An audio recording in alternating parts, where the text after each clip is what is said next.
What you're seeing on your screen are two line graphs that look a lot like a stock chart. Now, there's a very good reason for this. One of these charts was created using real historical stock market data, while the other was simulated using artificial data.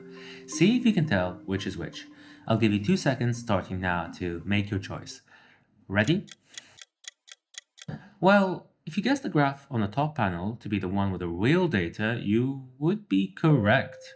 You might think you just got lucky, so let's try one more set. Same principle as last time. Which graph do you think is based on real data? You have 2 seconds. If you guess the top graph, you would be, once again, correct. We can keep going like this forever, but we actually don't need to because researchers carried out this very same experiment on a group of roughly 40 participants. And to their surprise, they found that the study subjects could discern the graph showing real stock market data from the one showing computer-generated data. Both graphs you saw today were graphs that were actually used in that experiment. As you can see from the scientist results table, which shows the percentage of correct answers made by each participant in the study for each type of chart tested, most participants performed substantially better than had their performance been purely due to chance. And these weren't day traders or experienced investors in the stock market, but were college students who had little to no stock market experience. Something is clearly going on here. Neuroforecasting is a rapidly emerging field in neuroscience that aims to use a combination of brain imaging and neurophysiology to predict population-wide behaviors using data obtained from small groups of people. If we continue with our example of stock prices, neuroforecasting would investigate whether you could predict future stock prices by obtaining brain signals from a small group of people. What's really interesting is that these brain signals regularly contradict self-reported choices, meaning that if you show a group of people some recent stock market data and ask them if they think the stock market will go up or down, while also measuring their brain activity as they respond, the brain signals you collect are much more likely to correctly predict how the stock market will move tomorrow than the final predictions that they tell you.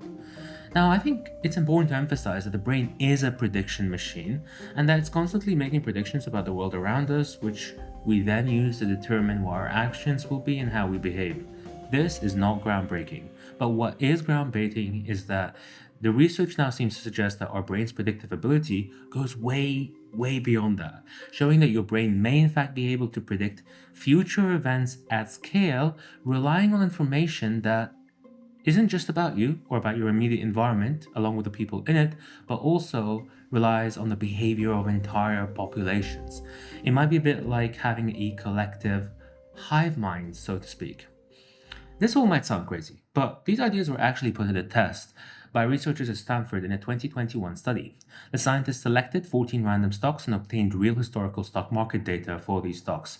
The data spanned 30 consecutive days, and any stock tickers or unique identifiers were removed from the data, so the study subjects would see nothing other than a line going up and down on a computer screen. This line showed how the price of that particular stock behaved over the course of 30 days. Participants were then asked to predict the stock's next move. Will it go up or will it go down?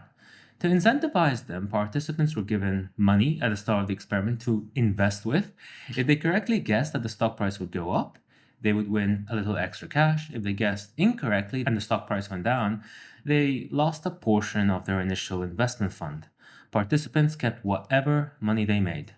And while all of this was happening, the scientists were also measuring the activity of the different parts of the brain using a functional MRI machine. And astonishingly, the data obtained from the functional MRI machine was actually a better predictor of how the stock price would change than the participants' final investment choices.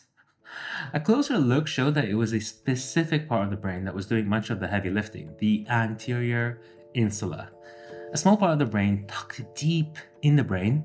The anterior insula is the only part of the cortical brain that you wouldn't actually see when looking at the brain from the outside, as it's totally covered by the frontoparietal and the temporal opercula.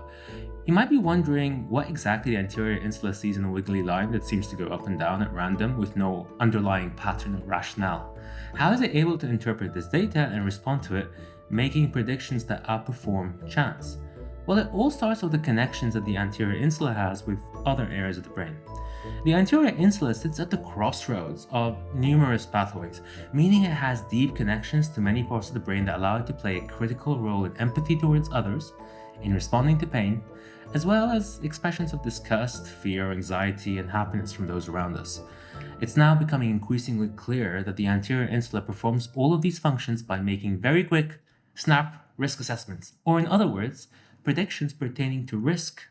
When presented with a stock price chart, the anterior insula doesn't see a line going up and down, it sees inflections, or how much a stock price deviates up or down from the center. More specifically, it seems that the anterior insula is much more sensitive towards downward inflections than it is towards upward inflections, or the possibility that the stock price would go down in the future. Not all that surprising, really, considering that the anterior insula's central role is risk assessment. Perhaps it should come to no surprise then that another study was able to show that individuals who had higher activity in their anterior insula tended to better predict when they would exit a stock market bubble, managing to outperform others, securing higher returns.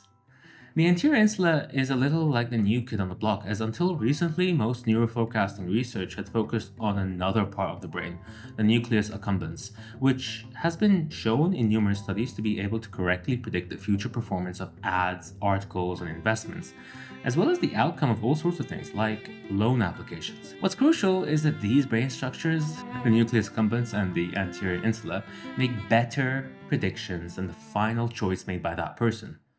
So, next time you choose what stock to put your hard earned money into, spend a second or two listening to your anterior insula and nucleus accumbens.